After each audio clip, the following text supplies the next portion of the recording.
Líderes se equivocaron en sus trabajos. ¿Y qué pasaría si un día se equivoca? ¿Se le puede cambiar?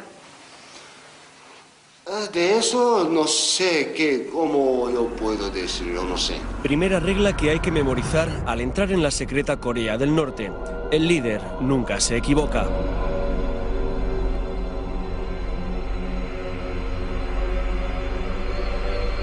Esta es una reproducción del mítico paralelo 38 que separa desde hace 54 años a las dos Coreas. Es la última frontera de la Guerra Fría. A este lado de la maqueta, la hermética y huraña Corea del Norte. Al otro lado, la emergente potencia económica de Corea del Sur. Un armisticio no es un tratado de paz, por tanto, ambos ejércitos siguen en pie de guerra. Exacto. Una delgada línea separa dos mundos distintos y antagónicos. Una línea que parte en dos esos barracones. De color ceniza, el próspero y democrático sur. De color arena, el empobrecido y dictatorial norte. Dos concepciones que se reflejan en la compostura de sus soldados, marciales e imperturbables los del norte, mientras que sus enemigos del sur, apoyados por 30.000 soldados norteamericanos, se fotografían unos a otros procurando no pisar la línea roja. Una raya que atraviesa por el centro 7 barracones de madera. Cuando hay visita, se avisa a los del otro lado para que salgan y cierren con llave la puerta que comunica ambos mundos. Este es el pequeño show en el que ya se ha convertido este lugar que se supone que es el más militarizado del mundo. Soldados que hacen guardia enfrente de una línea blanca, soldados supuestamente enemigos que se hacen fotos a su vez sin pasar esa línea, todo bajo los focos de los pocos turistas que han logrado entrar aquí para ver esta zona que se supone que es la más nuclearizada y la más militarizada del mundo. Una palmada advierte de que alguien ha pisado la raya o ha puesto el pie en el otro lado. Dicen que los soldados del norte hacen guardia mirando a su propio territorio para evitar fugas o deserciones de ese mal llamado paraíso social. Esta es la historia de un viaje al país de la desmesura y el surrealismo. Una aventura en el túnel del tiempo para retroceder a los esquemas de la Guerra Fría. En Corea del Norte la vida está desenfocada, tamizada por una lente borrosa donde las conciencias han sido sustituidas por consignas y las opiniones por dogmas. ¿Quieres saber quién es mi Dios? Mi Dios es el gran líder, Kim Jong-il. El gran líder Kim Jong-il, que se hace llamar el sol del siglo XXI. El todopoderoso dictador de Corea, donde el culto al líder es política de Estado y la bomba atómica una especie de santo grial. Donde las carreteras están vacías y los hombres visten solo de colores oscuros. Donde las masas son movilizadas a diario para mantenerlas alerta ante enemigos imaginarios y se impide cualquier filtración de información del exterior. Un inmenso gulag de inspiración estalinista donde todo el mundo es supuestamente igual, aunque las élites del partido se muevan en Mercedes y el resto del pueblo lo haga en bicicleta. Un lugar donde todavía hay campos de concentración para disidentes políticos y los periodistas se tienen que camuflar de turistas para entrar. Para empezar, yo que soy periodista, he tenido que decir que soy un artista freelance. Tú también has dicho que eres un profesor de historia, que tenemos que hacer muchas preguntas que suelen ser casi siempre acogidas con mucho recelo, mucha sospecha por parte de nuestros guías. Guía es la palabra amable para llamar a los agentes del gobierno que se encargan de vigilar a nuestro grupo. Yes. Hello, Mr. Lee. 안녕하세요. Se llaman guías, pero en realidad son censores, vigilantes, informadores con capacidad para expulsar del país al turista díscolo o demasiado preguntón. Por ejemplo, Mr. John, don't risk. Y todo por enfocar a 3 hombres empujando un camión averiado. Las directrices de todos estos vigilantes las da el señor Pak Kwan, al que todos llaman Pak Ton-chi, camarada Pak. Relevante miembro del aparato del partido, es secretario general en el organigrama del gobierno y habla español. Es que, mira, nosotros sí estamos orgullosos de tener esta fuerza de defensa con las armas nucleares. Orgulloso de tener la bomba atómica. Su edad, su puesto y unos cuantos años en Cuba le han dado una visión política un poco menos rigorista que la que tienen sus hombres, auténticos mastines de la ortodoxia comunista. Él se permite algunos comentarios en privado que nunca reconocerá en público y tiene cierto olfato para detectar periodistas o espías entre los restringidos grupos de turistas que él tutela. Hay también algunos agentes que pueden ser espía, enviado o comprado por alguien, por CIA de Estados Unidos. El viaje está organizado por la Asociación de Amistad con Corea, una organización de proselitismo del régimen de Pyongyang, financiada por el gobierno del dictador. Su presidente, entregado a la causa norcoreana, es un joven español de Reus, Alejandro Cao. Se presenta como embajador honorífico del país en Europa y actúa a veces con más contundencia que los propios guías, cuando nuestras preguntas son poco sutiles o demasiado directas. Alejandro, ¿te consideras tú también un soldado? Claro, de hecho me llaman Changunim Chonsa, soldado del general Kim Jong-il, aquí en Corea. Me conocen así. Corea del Norte solo tiene 2 vuelos semanales con Pekín y otros 2 con Rusia. Sus aviones son viejos modelos soviéticos y el pasaje casi siempre diplomáticos, cooperantes de ONGs y algunos privilegiados turistas como nosotros, entre los que, como veremos, hay muchos periodistas encubiertos de todo el mundo. La portada del único periódico local en inglés advierte que entramos en el reino del que llaman el padre de la Corea socialista, Kim Il-sung, el fallecido dictador, al que sucedió su hijo Kim Jong-il. Todos los móviles son requisados en la aduana y los ordenadores con conexión satélite confiscados. Comienza el aislamiento en el país más impenetrable y desconfiado del mundo. Lo primero que se hace es realizar una ofrenda floral a la estatua del gran líder Kim Il-sung, que se considera el padre del país, el padre de todos los coreanos. Cuando Kim Il-sung murió en 1994, fue nombrado presidente eterno de Corea. Él mantuvo el rumbo comunista del país pese al colapso de la Unión Soviética. Todo el mundo le venera, dicen los guías, porque si no, dicen los disidentes, se puede acabar en un campo de reeducación. Hay una foto suya en cada casa. Hay 35.000 estatuas suyas en todo el país. Hay miles de sellos con su cara que no se pueden usar por no pasar la lengua en su reverso y billetes con su efigie que nunca deben de ser doblados en las carteras. No se puede pasar por delante de una estatua sin reverenciarla o darle la espalda a un dibujo. En este lugar, en este sitio donde esta señora no me deja estar, porque dice que estoy de espaldas al líder. En un culto a la personalidad que raya en lo paranoico. Uri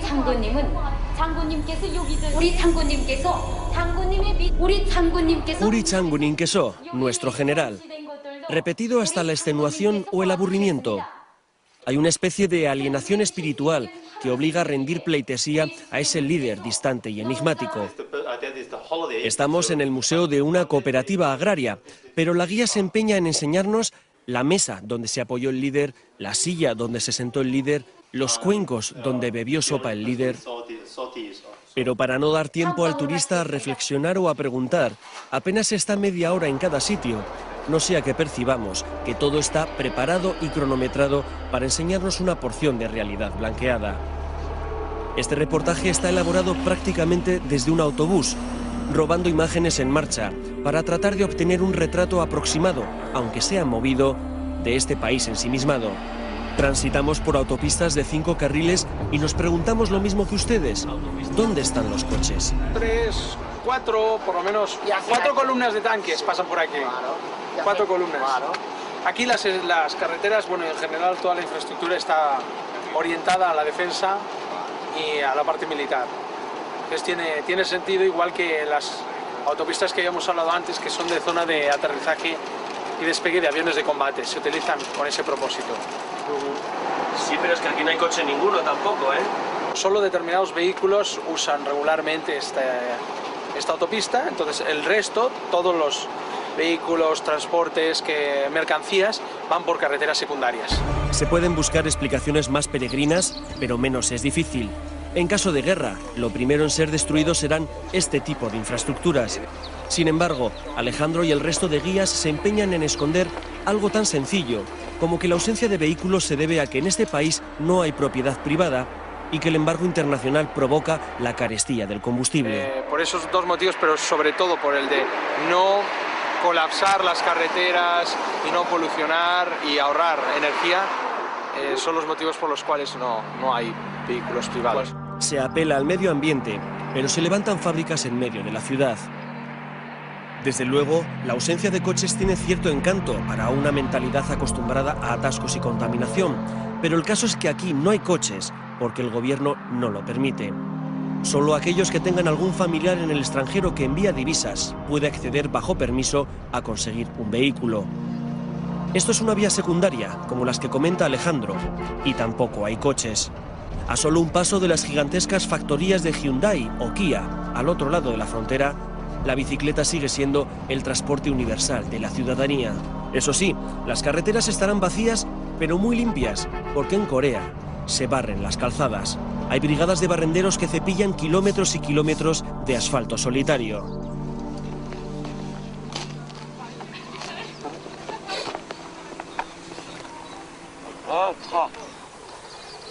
Pues en lo que he tardado en bajar del autobús, a este señor le han dicho que se aleje para que no le podamos sacar mientras está barriendo en solitario una carretera por la que no pasa ni un solo coche. El guía asegura que se va por timidez, pero el desconcierto en su rostro indica otra cosa. ¿Es otro de esos músculos inútiles, desperdiciado en labores absurdas, o es un represaliado político que se va para no complicar más su condena? Para que nuestro grupo de turistas tenga el menor contacto posible con la población civil, se nos aloja en un hotel de las afueras, muy lejos del centro, solos y aislados. Los cortes de energía solo dan agua caliente 2 veces al día. En la televisión, a todas horas, una alienante programación patriótica. Las órdenes recibidas, nada más llegar, son expeditivas. Queda terminantemente prohibido salir solo del hotel o tener cualquier contacto con coreanos. Y no es una broma. Paul Borrow, un londinense de 24 años, fue amonestado públicamente y amenazado con la expulsión del país por dar una vuelta alrededor de un hotel donde el grupo acababa de cenar. ¿Qué fue lo que hizo? Pues se largó por ahí por Pyongyang, estuvo entrando en la central de trenes de Pyongyang, y estuvo allí, compró algunos refrescos y esto. Este país es un país totalmente preparado para la defensa, preparado para la guerra. Entonces, igualmente que todos son soldados y saben hacer una formación, todo el mundo está alerta de cualquier posible infiltración extranjera. And Paul, are you apologize? Did you apologize? I totally apologise if I got Alex or any of the guys in trouble. Absolutely, because that was never my intention. La pulcritud, el orden, la limpieza enmascaran la ausencia de trabajo y ocupación. No hay papeleo ni clientes. Disponen de 500 habitaciones, pero todas las llaves están en la recepción. Estamos en cuarentena. ¿Por qué no podemos salir solos a dar un paseo por Pyongyang? No, absolutamente una pregunta tonta. Nosotros queremos evitar algún accidente posible. Queremos ofrecerles, garantizarlos con toda la seguridad personal de ustedes. Es la paranoia de la seguridad, la alucinación sobre un enemigo invisible. Internet no existe, aunque se pueden enviar emails a través de una línea restringida y controlada. Eso sí, los mensajes son traducidos y analizados. Estas funcionarias, por ejemplo, ni siquiera disimulan a la hora de espiar el mensaje del brasileño Marco Resende, otro periodista transmutado en empresario. ¿Por qué crees que estaban intentando ver tu email? Mas imagino que era para controlar el contenido. De manera excepcional, el gobierno norcoreano ha permitido la entrada de 5 turistas norteamericanos.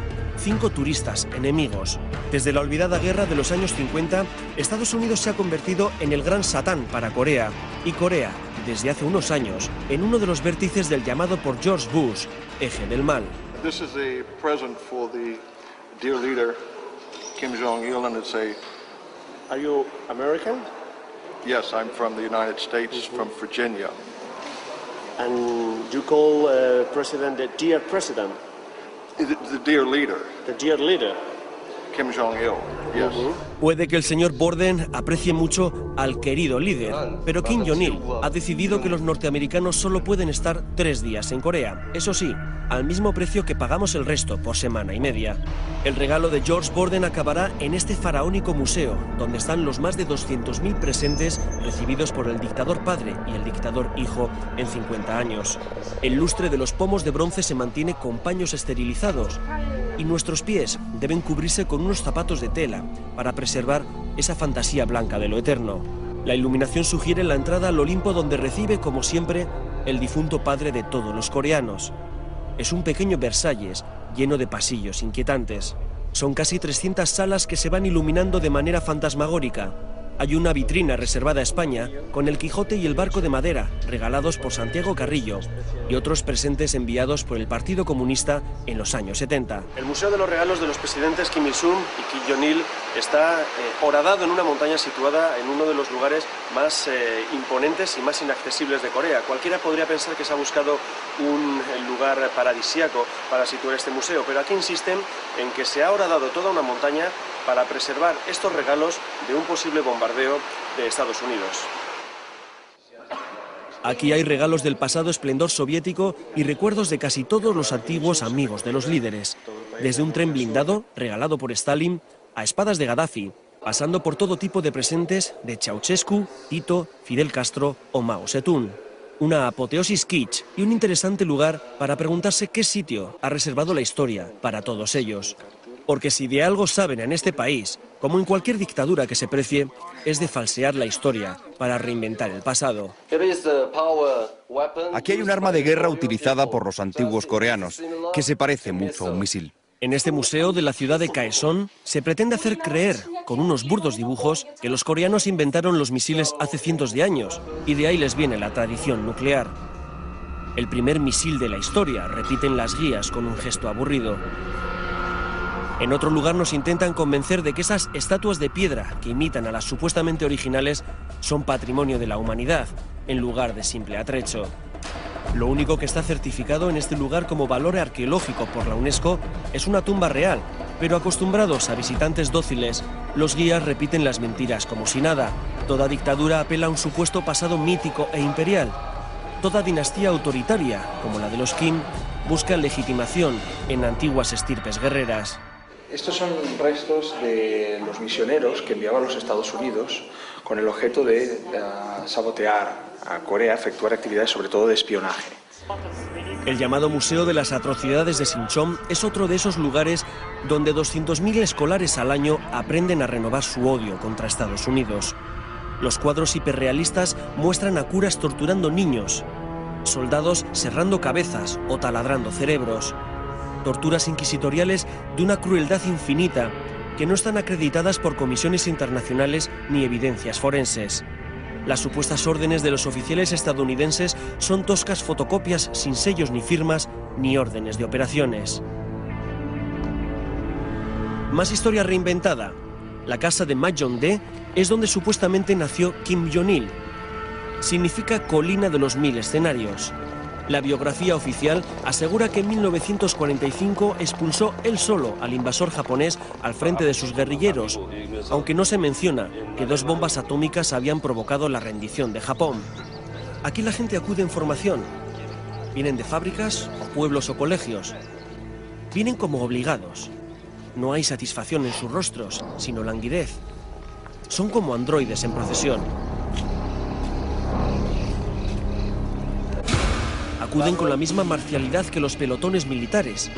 Al ejército se le supone más de 1 millón de soldados y 3 millones de reservistas de la Guardia Campesina. Hay uniformes por todos los lados. Es como si se estuviera, y de hecho se está, en un estado de excepción permanente, en una constante búsqueda del enemigo. Tomorrow morning, 7 o'clock, yes. So you came with me in the same trip, but you have to move tomorrow morning. Why? I'm an American citizen. No other reason. If I was Canadian or Australian, I'd be staying the whole 11 days, but instead I get 4. So you're supposed to be an enemy for them. Supposed to be, huh? ¿Por qué te han dado solo una visa para 3 días? Porque soy ciudadano americano y que todavía la falta de una relación directa y amigable entre los Estados Unidos y la República Popular Coreana impide que me quedo por un itinerario completo. Los 5 turistas norteamericanos que atravesaron la frontera con nosotros fueron invitados a dejar el país 3 días después. La difícil relación de ambos países y el recelo a que alguno de ellos fuera un espía de la CIA fue suficiente para invitarles a irse. Unfortunately, in the case of our US friends, tomorrow they have to depart. So you have to return to your country, and we really feel very sad because we really like to be with you during all the itinerary. Pero claro, los guías no podían arriesgarse a permitir la entrada de 5 yanquis en el gran acontecimiento del día siguiente. La mayor parada militar en años, con la exhibición de todo su músculo militar, incluido los misiles de largo alcance, a los que se les supone capacidad nuclear. 12.000 soldados al inquietante y filofascista Paso de la Oca. Miles de miembros del partido de riguroso negro coreografiados con una precisión milimétrica. Una movilización de masas que recuerda cierta iconografía nazi. Canciones épicas. Letras que dicen al líder: si tú no existes, nosotros tampoco existimos. Y nosotros, los turistas periodistas, reteniendo todas esas imágenes en la memoria porque nos impidieron pasar la cámara. Memorizando las lágrimas entre los asistentes, las muestras de histeria colectiva, los gritos de júbilo al líder porque en la tribuna solo estaban los incondicionables del régimen. Y el visitante que ve pasar esos misiles al lado, que ve cómo la gente puede acercarse a tocarlos en el parking, a bromear, haciendo como que aprietan el botón de la lanzadera. El visitante que imagina los millones de euros que puede costar cada misil para un país tan miserable, cuando se recupera de la impresión de estar rodeado de lunáticos, pregunta a uno de los responsables de nuestra vigilancia por la bomba nuclear. No tenemos armas nucleares para amenazar a otros países, no. Es solo para autodefensa. Tenemos armas nucleares para defender nuestro país de provocaciones y nuevas guerras del imperialismo norteamericano. Lee es uno de los discípulos aventajados del señor Pak. Ambicioso y fanfarrón, sus opiniones son las más dogmáticas y militantes. No se desvía ni un milímetro de la doctrina oficial. Busca espías por todos los lados para ascender en el aparato del partido y revisa continuamente nuestras guías o apuntes para descubrir algo incriminatorio, algo de propaganda imperialista. Yeah, but why don't you want to see any American movie? I hate American US imperialists, so I hate American movies because Lee es un producto perfecto del adoctrinamiento temprano de los jóvenes en el odio a todo lo que huela norteamericano. Durante su época de universitario participó en las famosas marchas de antorchas, otra turbadora movilización de masas. 200.000 personas purificadas por el fuego y sublimadas en el culto a un líder que se siente a gusto en su papel de semidios. Los regímenes autoritarios necesitan estas demostraciones de asistencia obligada para retroalimentar su sueño de apoyo popular. Es como una gran maniobra de autosugestión, de que el pueblo está con el líder, de que todos esos hombres y mujeres que desfilan sin sonreír son parte del sistema. Kim Jong-il visita, Kim Jong-il proporciona, Kim Jong-il inspecciona. En todas las portadas, en todos los periódicos, siempre sale una fotografía del gran líder en esa primera página. Un líder que debe tener el don de la ubicuidad porque está en todos los sitios y sabe de todo. ¿Cómo se consigue esa alienación? Con un férreo programa de anestesia colectiva y falta de información. Esta es parte de la programación de la televisión coreana en diferentes horas, días y lugares. Están los programas de coros del Ejército Popular, los informativos donde se alaba la última inauguración del gran líder, los grupos de danza de la milicia, las obras de teatro protagonizadas por soldados, las últimas maniobras bélicas, las películas de guerra donde Corea siempre gana y, por supuesto, el himno y la bandera. La hipnosis de todo un pueblo, basada en la repetición de grandes mentiras y la glorificación del liderazgo. Estoy revisando un periódico y encuentro que el querido líder está en la primera noticia, en el titular. Luego la segunda noticia también está aquí. Y si nos vamos a otra página, encontramos Kim Jong-il de nuevo en un titular. Aquí también una noticia distinta. Aquí también.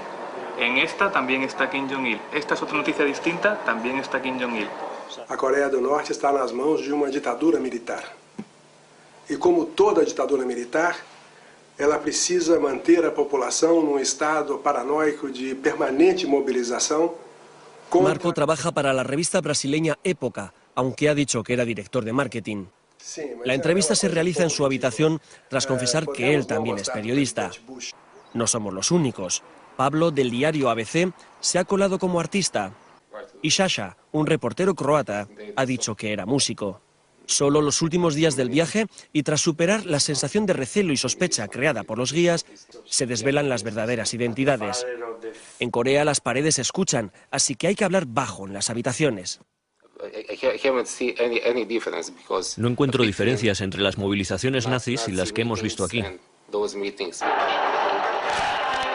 Uno de los grandes orgullos del régimen norcoreano es el llamado Arirang, un fastuoso y faraónico espectáculo de gimnasia masiva que se celebra todos los días durante 2 meses al año.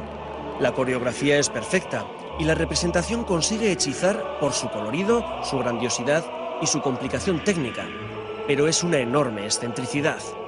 Una gran exageración que solo se puede hacer cuando un gobierno es capaz de obligar a 100.000 personas a ensayar gratis durante meses y bajo amenaza de reeducación si se niegan a colaborar o cometen algún fallo.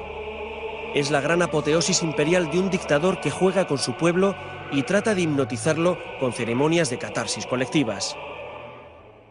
Las canciones patrióticas y de apoyo al líder se escuchan por todos los lados, en el campo, en las fábricas, en el metro de la capital, construido muy profundo para ser utilizado, dicen, de refugio en caso de ataque. Larga vida al hijo del siglo XXI, dice el mural del fondo. Si uno se queda solo en lo estético, el metro impresiona. Si uno trata de hablar con la gente, también se impresiona.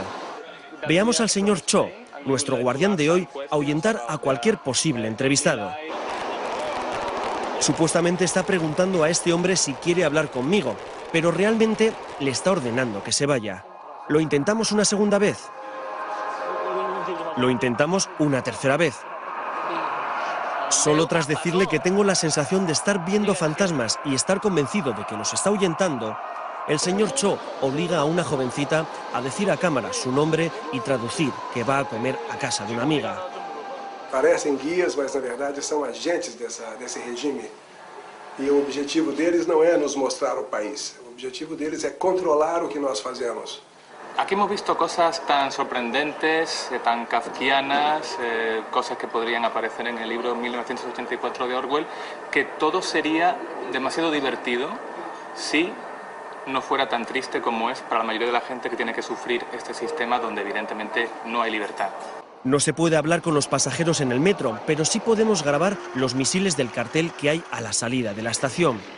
La óptica informativa de una dictadura militar es peculiar y, sobre todo, impredecible. ¿Puedes decir que estamos aplaudiendo? A un grupo de personas que están haciendo picnic, entre ellos algunos soldados. Pero mi cámara está enfocándote a ti y a una pared. Sí. ¿Me puedes explicar por qué no me puedo dar la vuelta? Porque nuestros guías han dicho que no se debe filmar. Entonces, si ellos dicen que no, es que no. Sencillamente hay que seguir las normas. Y hay a veces cosas que se pueden decir, otras que no. Entonces no quiero repetirlo porque si lo repetimos ya no podrás grabar nada más. ¿Vale? Y me gustaría que continuaras grabando los otros días. Si no, te quedarás en el hotel y entonces sí que ya no podré hacer nada. Lo siento, es así. ¿Esto supongo que puedo utilizarlo? Sí, puedes utilizarlo. No se podía grabar este picnic, fotografiado clandestinamente por el reportero croata. En Corea nunca se sabe cuál es la foto que te puede costar la acusación de espionaje y la expulsión. No graba, hombre. Un niño llorando en una chabola no se debe de grabar. Otro crío chapoteando en un charco, tampoco.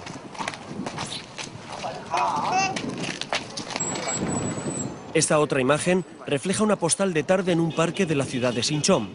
El zapato es del guía que se interpone para no sacar un carro tirado por bueyes. Otra discusión absurda sobre la importancia estratégica de un carromato. Cuando una persona hace fotos, etcétera, este tipo de planos, porque creen que lo pueden utilizar como propaganda partidista totalmente. ¿El buey y el carro estaba en este parque o no? Claro que sí, claro que sí. Pero ¿por qué el 90% de personas que vienen aquí solo sacan el buey y el carro y no sacan el resto? Ese es el problema que tenemos. Para que no se nos incluya en ese 90% del que habla Alejandro Cao, sacaremos imágenes de ese bucólico parque.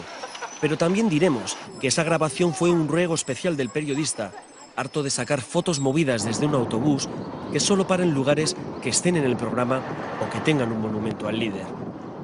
Desde el autobús ha habido que sacar el imponente esqueleto del Hotel Ryungyong, el que tenía que ser el más grande del mundo, construido en plena Guerra Fría y muerto por falta de presupuesto. Una de las vergüenzas nacionales menos disimuladas.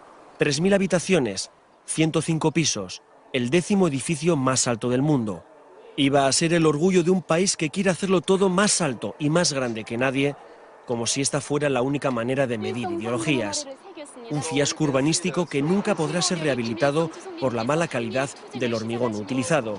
Desde el autobús y corriendo ha habido que sacar las nuevas aldeas que se están construyendo por todo el país. El líder ha decidido desmantelar miles de pueblos y reconstruirlos unos kilómetros más allá. La razón oficial es que las casas estaban viejas. Se trasplantan de cuajo poblaciones enteras. No importa el arraigo de las personas a la tierra.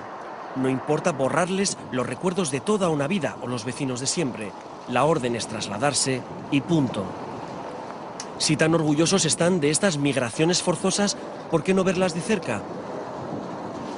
¿Es tan fácil cambiar a la gente de su hogar? ¿O estamos grabando lo que muchas organizaciones de derechos humanos llaman gulags?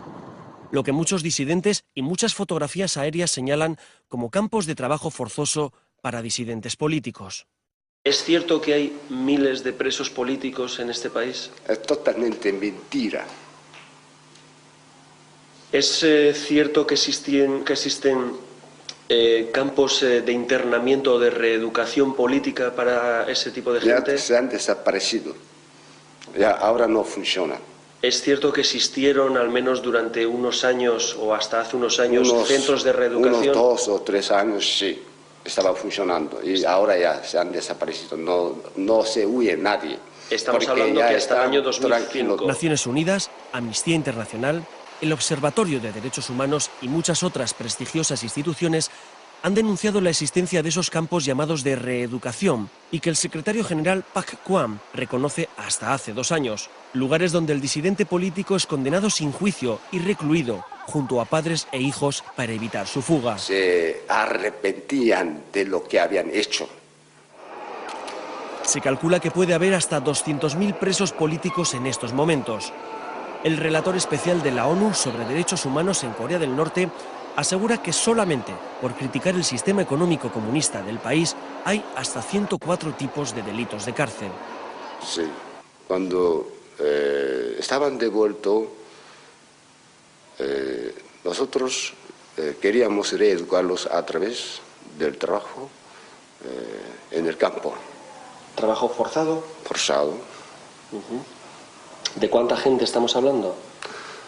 No sé exactamente la cifra. Como en los antiguos países del este, en un estado de continua sospecha, cualquier rencilla, envidia o problema de celos es resuelto con una improbada acusación de traición a la patria. Una simple crítica sobre la calidad de la comida puede llevar a alguien a la cárcel por anticomunista. Por eso se ven tantas miradas tristes. Por eso la gente tiene pánico a hablar con el extranjero, por temor a meter la pata sin querer y acabar reeducado. ¿Pero ella sabe escribir y leer? 글 수 읽을 줄 압니까? 아직은 모릅니다. 아니. 지금 모릅니다. 네. Sí, porque todo el mundo aquí sabe escribir y leer. Para él es una pregunta sospechosa. El señor Pak se enfada y no sabemos si está traduciendo lo que ha dicho la campesina o aportando de su propia cosecha. El gobierno norcoreano asegura que el 99% de sus 22 millones de habitantes sabe leer y escribir y lo considera uno de los estandartes de su revolución, pero no aporta datos sobre el analfabetismo funcional, sobre los miles de personas que no tienen acceso a educación superior porque son destinadas obligatoriamente al campo. Según talento que tienen. Sí. Y si no, entonces debe trabajar. Según talento quiere decir que solo los mejores estudian. Esa jovencita, llamada Ram, trabaja en la brigada número 1 de verduras de la cooperativa Migok. Con una economía casi de subsistencia, basada en el cultivo del arroz, con técnicas rudimentarias, algunos tractores, gran parte de la población es obligada a trabajar en el campo para alimentar al resto del país. Vamos a construir nuestra patria con arroz, dice este letrero. Lo que los guías nos presentan como una consigna campesina es para algunos diplomáticos y expertos en Corea del Norte una prueba de que podría tratarse de un campo de reeducación. Nunca sabremos si hemos hablado con una campesina o con una represaliada política condenada a trabajos forzados, porque en Corea nunca nada es como parece. Bueno, pues hemos pedido que nos enseñen la típica casa coreana y nos han traído una especie de casa museo visitada por el presidente de la nación, en la que todo está en su sitio, todo está limpio y todo parece que ha sido colocado a posta para que parezca lo que seguramente no es, una típica casa coreana. Queríamos ver una casa campesina al azar, pero en Corea el azar no existe. La casa ya estaba preparada, aunque todo ha parecido improvisado. Se trata de una familia modélica, fotografiada, qué casualidad, con el líder, con una cocina inmaculada, unos pequeños cultivos en el jardín, la guerrera del dueño con las medallas conseguidas. Una familia ejemplar, porque en Corea se divide a la población en tres clases, los centrales como los de esta casa, los oscilantes y los incorregibles. Una especie de inventario social o de clase, cada uno con sus propios derechos, obligaciones, privilegios o castigos. ¿Es cierto que existen campos de internamiento para deficientes mentales o deficientes físicos? No, de eso no solo trabajos en el campo, solo lo que hacen los campesinos de hoy. ¿Pero hay cooperativas que se montan exclusivamente para gente con deficiencias físicas? No, solo como en las granjas de cooperativas normales. Solo ellos estaban como aparte de los campesinos de la misma granja. Este señor que porta unas muletas es lo más parecido que hemos visto a una minusvalía física. Tampoco hemos visto ningún deficiente mental, porque como reconoce el señor Park, la espartana Corea del Norte encierra a sus disminuidos en granjas y cooperativas donde se dedican a trabajar a destajo como mano de obra defectuosa. El dictador Kim Jong-il trata a su pueblo como si fueran figuritas folclóricas de escayola. Su país es como un enorme juguete de hombres y mujeres sometidos a su voluntad. Cada uno tiene su puesto y su función, y si se rompe, se repone. El gobierno ha reconocido que hubo más de 300.000 muertos durante la gran hambruna de hace 5 años. El líder le puso nombre a esa época terrible, la Marcha Penosa. Algunas ONGs elevan la cifra a casi 2 millones de muertos por hambre. Entonces, quedan secuelas. Es una fábrica de la producción humana incesante. Visitamos una maternidad, aunque en la terminología marxista del señor Park sea una especie de stajanovista paritorio de ciudadanos trabajadores. Todo vuelve a estar en su sitio y no se nos permite mirar donde no está previsto. La sanidad es uno de los grandes logros del país, aunque hay numerosas denuncias de la Organización Mundial de la Salud sobre el estado de muchos de los hospitales. La responsable de la maternidad nos pasea por todos los laboratorios y nos enseña madres que acaban de parir. Casualmente, uno de los bebés nació el mismo día que el líder, 2 semanas antes de esta grabación. Preguntamos a otra madre por el nombre del bebé. ¿Indecisión? ¿Duda? Madre que no sabe, que no contesta, y entre el guía y la directora la sacan del apuro. Lo pensará cuando vuelva a casa, dicen. ¿Era todo un montaje?, nos preguntamos. ¿Era una madre real? ¿Qué madre no sabe el nombre de su hijo 2 semanas después del parto? Preguntamos a Park. Antes del parto, así, la pareja ya tiene nombre de su hijo o de su hija. La directora de la maternidad nos cuenta orgullosa que han comprado 105 nuevas incubadoras, pero oculta que según el último informe de UNICEF, el 30% de los recién nacidos en Corea son prematuros debido a la escasa alimentación de las madres y la pobre calidad de la comida. El 34% de las mujeres norcoreanas sufre anemia y la falta de proteínas, grasas y micronutrientes provoca que el 23% de los niños estén técnicamente desnutridos. Algo que ha empezado a hacer mella incluso en el ejército, donde se ha tenido que reducir la altura mínima exigida para el servicio militar de 1,50 a 1,30. Y eso que el ejército es la institución más venerada del país. Hay cementerios y estelas funerarias en recuerdo de los mártires por todos los lados. La disciplina castrense impregna cualquier acontecimiento social, porque aquí hasta el ocio también está controlado y programado. No hay ninguna familia en Pyongyang que no haya visitado el famoso y extravagante Museo de las Flores y no se haya fotografiado con miradas de trámite ante la imagen de los dos líderes, padre e hijo. Aquí solo hay begonias rojas y orquídeas moradas, modificadas genéticamente, y a las que se les ha dado el vanidoso nombre de Kim Il-sunias y Kim Jong-ilias en honor de los dos dirigentes. Entre los centros de flores dedicados a los líderes se pueden ver incongruencias visuales como estas pistolas sobre pétalos rojos o reproducciones de misiles entre ramos de orquídeas.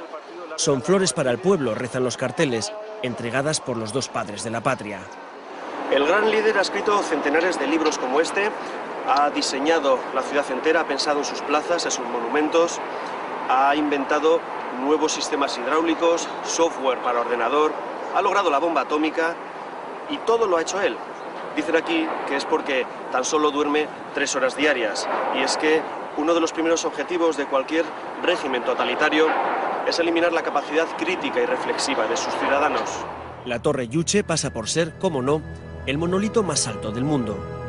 Está erigida a la ideología del mismo nombre creada por el presidente Kim Il-sung. Básicamente, es un marxismo-leninismo redefinido con elementos confucianos y que se resume, según la experta, en una frase. El hombre es el maestro de todo y decide sobre todas las cosas. Si cambiáramos el enunciado y dijéramos que el líder es el maestro y que el líder decide sobre todas las cosas, estaríamos ajustando mejor el ideario Juche. Una teoría mantenida en base al absoluto desconocimiento de otras realidades sociales que pudieran contaminar este paraíso social. Por eso, hasta la especialista hace preguntas tan sorprendentes como esta. En tu país, por ejemplo, ¿todo el mundo tiene derecho al voto o puede presentarse a las elecciones? El aislamiento es imprescindible para mantener una gran mentira. Por eso se reescriben las biografías oficiales de los líderes, para dotarlos de un pasado heroico y cierta pátina intelectual. Por eso se levanta un colosal parlamento para 700 diputados que, sin embargo, solo se reúne una vez al año. Por eso los diccionarios enseñan a decir buenos días en coreano o deseo una larga vida al camarada presidente. Y por eso se le adjudican al líder poderes sobrenaturales o se inventan estadísticas. ¿Qué estás leyendo, Valentín? Pues un libro sobre las construcciones en Corea del Norte. ¿Qué tal está? Pues la verdad es que bastante sorprendente, porque son capaces de construir viviendas en 4 minutos y 54 segundos y en un día entero pues construyen apartamentos para 200 familias. ¿Eso es un libro oficial? Pues sí, editado por el gobierno de Corea del Norte. Qué desmesura, ¿no? Pues diría yo que sí. Vamos, Valentín Plamenov es búlgaro, vive en Madrid y trabaja para un mayorista portugués de viajes. Se crió en los años 80 en un régimen muy parecido a este, por eso es capaz de detectar las pequeñas sombras que acechan a esta versión del comunismo a la coreana. Son pequeñas contradicciones que han empezado a socavar siquiera superficialmente la marmórea ideología norcoreana. Desde hace unos años se han abierto boleras y salas de juego donde acuden los hijos de las élites urbanas. Se juega sin dinero para evitar la ludopatía, pero jugar se juega. Así, de esta manera, nosotros mantenemos entre la juventud el espíritu socialista, no el espíritu capitalista. Las autoridades han permitido la apertura de un casino en los sótanos de un gran hotel. Al lado incluso una sala de masajes, donde se pueden comprar los servicios de una prostituta. El precio es muy alto, advierte el intermediario chino, en un lugar que se precia de ser impermeable a la pornografía. Juego y sexo de pago corrompiendo esta supuesta Arcadia socialista, donde, y siguen las contradicciones, funcionarios como el señor Pak aseguran que viven con un salario de €1 al mes. Pero nosotros con $1 vivimos. ¿Pero eso qué? ¿De qué manera? Tenemos un sistema estatal de suministro muy fuerte, garantizar la vida gracias a este sistema de suministro estatal. La vida de los coreanos está bien garantizada.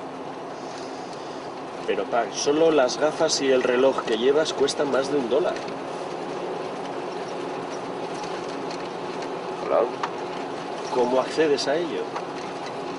¿Qué? Es genérico.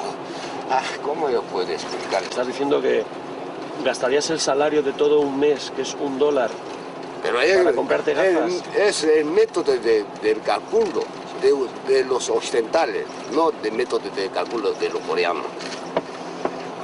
Los números son los números. Da igual que sea occidental o coreano. Ya no joda más. Según PAC, el Estado suministra al mes a cada persona 15 kilos de arroz, 3 de carne y 16 huevos.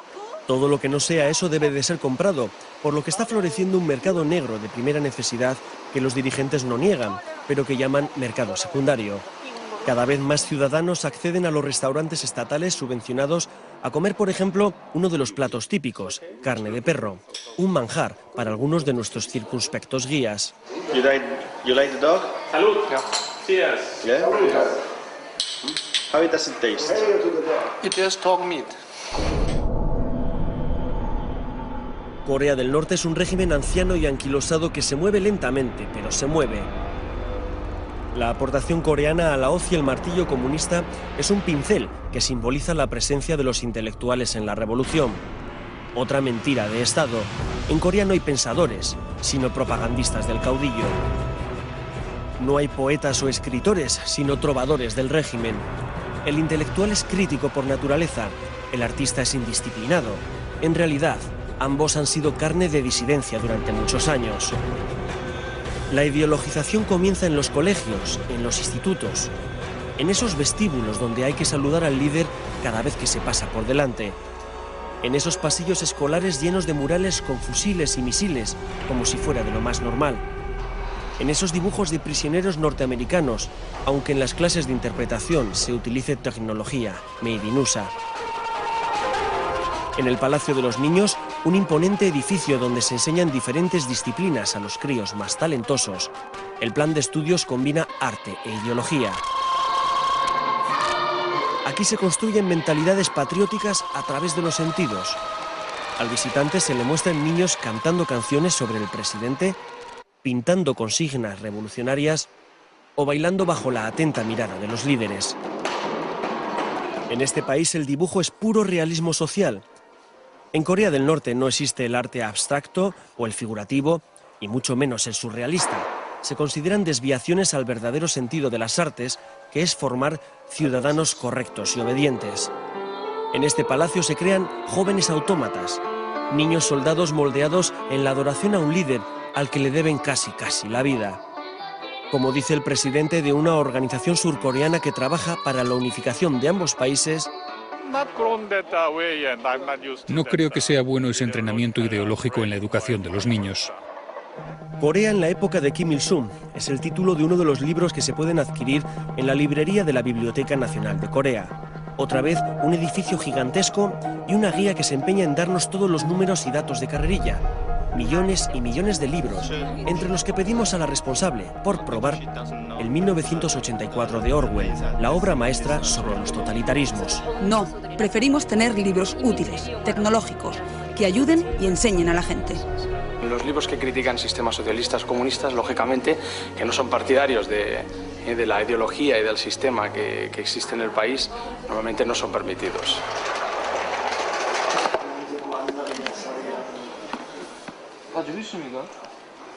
Le pedimos el castillo de Kafka, donde se describe el terrible poder de una inaccesible autoridad. Tampoco lo conocen. ¿Qué obras interesan entonces? Pues, por ejemplo, los 18.000 libros escritos por el caudillo Kim Il-sung de su puño y letra. Sí, 18.000. Ya sé que se sorprenden, pero además son libros muy intensos y muy profundos. Lo dice el doctor en filosofía y encargado del Departamento de Ciencias Políticas, Ri Son-chol. El profesor Ri asegura que se los ha leído todos. Le hacemos ver que es imposible escribir 18.000 libros y sonríe. Sonríe hasta el director de la biblioteca, cuando le digo que eso significa escribir un libro al día durante 49 años. En la Biblioteca Nacional de Pyongyang hay más de 30 millones de ejemplares. Nos lo cuentan como ejemplo de aperturismo intelectual. Sin embargo, si preguntamos por libros capitales de filosofía política, como libros de Max Weber o el clásico de Hannah Arendt, contra todos los totalitarismos, estos libros no existen. Y desde luego lo que no tienen es el libro de George Orwell, 1984. Quizás porque el protagonista de esa novela, ese gran hermano autoritario, se parece demasiado al protagonista de este país. Kim Jong-il ha logrado mantener a su pueblo en un estado de tensión constante sin que la cuerda avance hacia ningún lado. A los coreanos del norte como nación se les supone fieros y peligrosos, pero como pueblo se muestran dóciles y conformistas.